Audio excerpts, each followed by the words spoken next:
The story opens at a funeral, and it is the funeral of Lola's best friend, Alex, who has died under kind of ridiculous and terrible circumstances. And Lola is really already quite adrift as a person. She is in her early 30s. It is that point in life where half the people you know already have their lives figured out, and the other half are maybe just as adrift as you are, and none of you are helping each other that much necessarily. And this is something that really just knocks her off her axis completely. But she kind of in the aftermath of this funeral, she ends up starring in this. She ends up being in this video that a recording of her kind of talking about the kind of cult that she would create, or the kind of scam that she would perpetrate, that the kind of the ways that she would get the people to believe in her.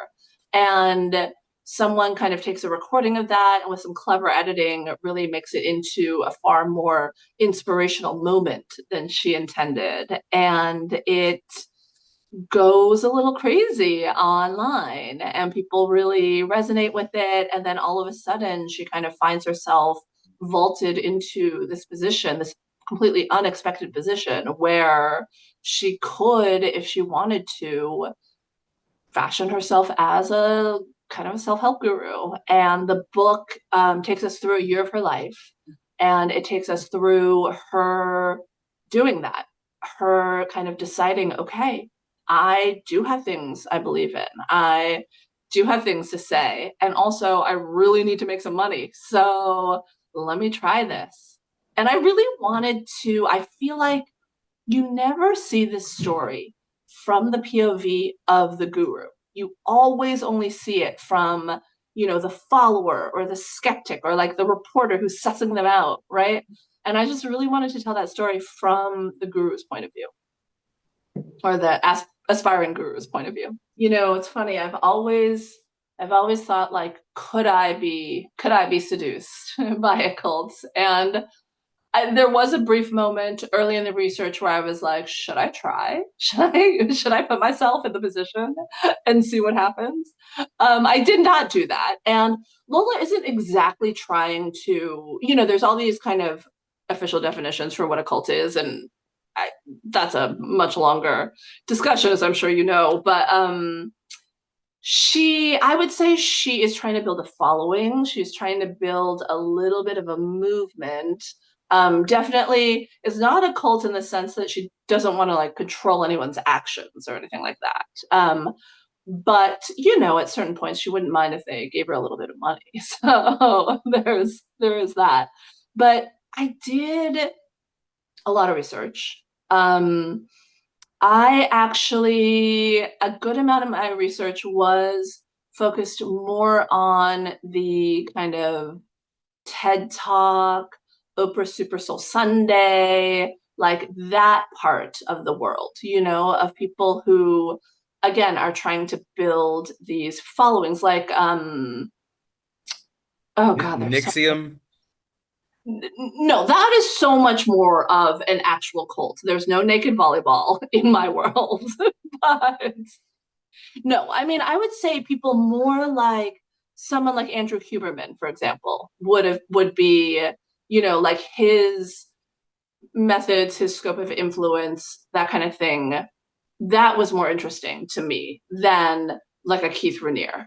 I think that when someone is presented with an unexpected opportunity and they have to wrestle with that decision of, do I decide to be deliberate about it? Like, do I decide to take advantage of this, to maybe do some things that might feel a little bit disingenuous, but might then get me to a place where I can have a certain amount of influence, where I might be able to help people, or I might be able to build a business.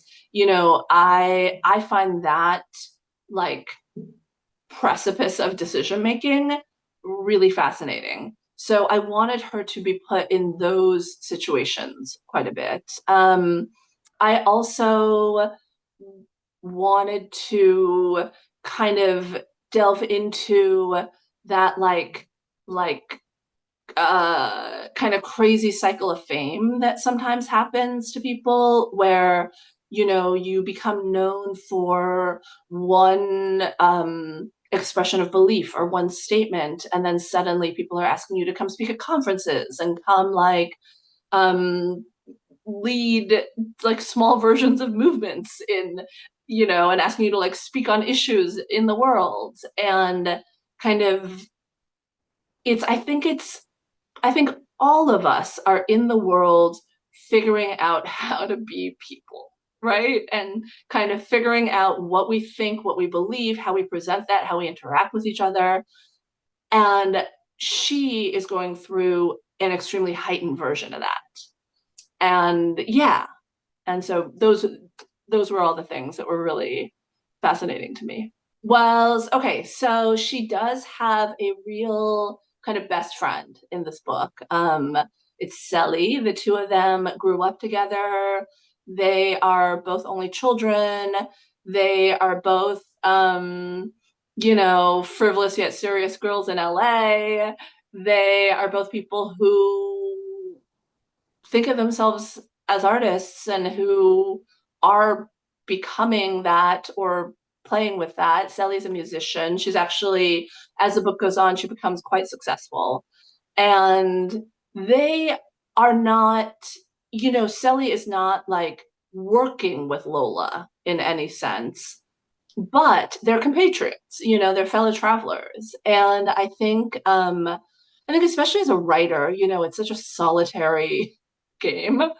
Uh, but I am so lucky to have so many really good friends in Los Angeles who are artists who are doing things that I really kind of respect and admire. And it is like we are all each other's lieutenants, even if we're not like actually bar for bar working on each other's projects.